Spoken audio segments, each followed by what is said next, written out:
Hi, beloved ones. A blessed morning to you. Today is May 1st, 2020. A happy Labor Day to everyone. Matthew chapter 13, verse 44 to 46 says that the parable of the hidden treasure and the pearl. The kingdom of heaven is like treasure hidden in a field. When a man found it, he hid it again, and then in his joy went and sold all he had and bought that field. Again, the kingdom of heaven is like a merchant looking for fine pearls. When he found one of great value, he went away and sold everything he had and bought it. You have to find something, and that's what Jesus is telling us about here. What it's like to find. Finding comes before life's giving. When we find a treasure like God's kingdom, the cost to follow becomes insignificant. This means the parable isn't so much about what we are willing to give up to gain kingdom, but the kingdom is so valuable that we are willing to give up everything to gain it.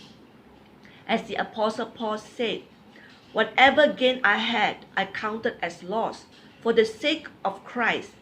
Indeed, I count everything as loss because of the surpassing worth of knowing Christ Jesus my Lord.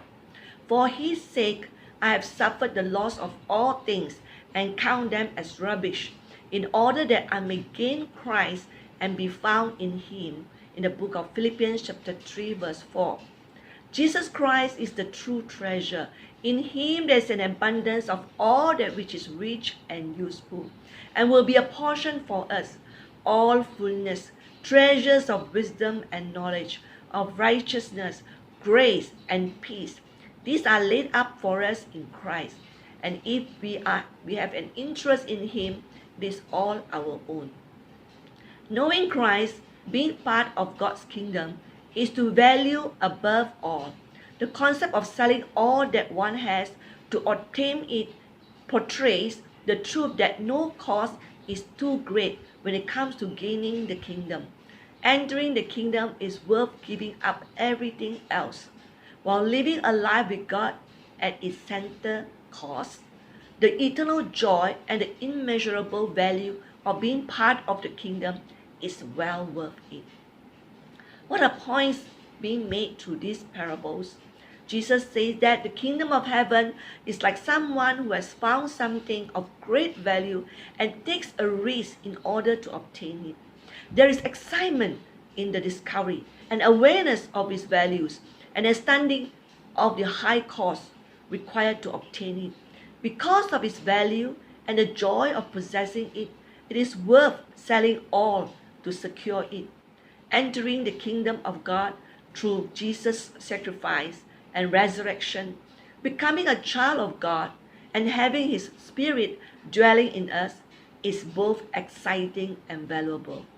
Finding the kingdom is finding treasure that is worth whatever the cost. The two men in the parable sold everything to obtain the field and the pearl, but they're selling everything to obtain a valuable treasure. The experience, the joy of acquiring it was more than worthwhile. Likewise, the kingdom of God is worth giving everything for. The steep cost should be seen in the light of incalculable gain. There are two keys to understanding this parable of the treasure in the field. Number one, in his joy, and number two, he sold all he had and bought that field. In the parable, the man's joy in his good fortune of finding a huge treasure that will make him rich for life. Anything he spends to gain legal right to that treasure is worth it.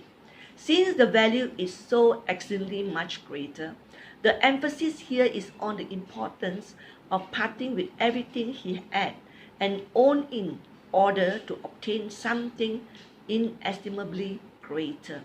This is not a parable about buying salvation, but the incredible value of salvation that far surpasses any amount a man might be able to scrape together to try to acquire it.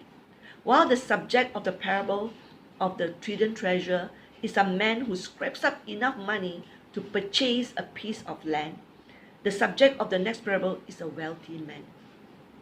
Again, the kingdom of heaven is like a merchant looking for fine pearls. Verse 46. When he found one of great value, he went away and sold everything he had and bought it. All the children of men are busy seeking goodly pearls.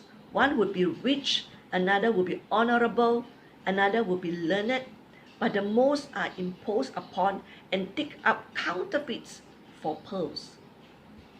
Jesus Christ is a pearl of great price, a jewel of inestimable value, which will make those who have it rich, truly rich, rich towards God. In having Him, we have enough to make us happy here and forever. A true Christian is a spiritual merchant that seeks and finds his pearl of price, that does not take up with anything short of an interest in Christ. And as one that is resolved to be spiritually rich, trades high, he went and bought that pearl, did not only bid for it, but purchased it. What will it avail us to know Christ if we do not know Him as ours? Make us to wisdom. 1 Corinthians chapter 1 verse 30. Those who have interest in Christ must be willing to part with it. Leave all to follow Him. Whatever stands in opposition to Christ or in competition with Him for our love and service, we must cheerfully quit it. Though ever so dear to us, a man may buy gold too dear, but not this pearl of price. Dear brothers and sisters, you have found it. Jesus is the pearl of greatest worth, our lasting treasure. Never settle for the counterfeit. If you have found it, you'll be willing to give up everything for it. Yes, everything. The Lord bless you and your family. Amen.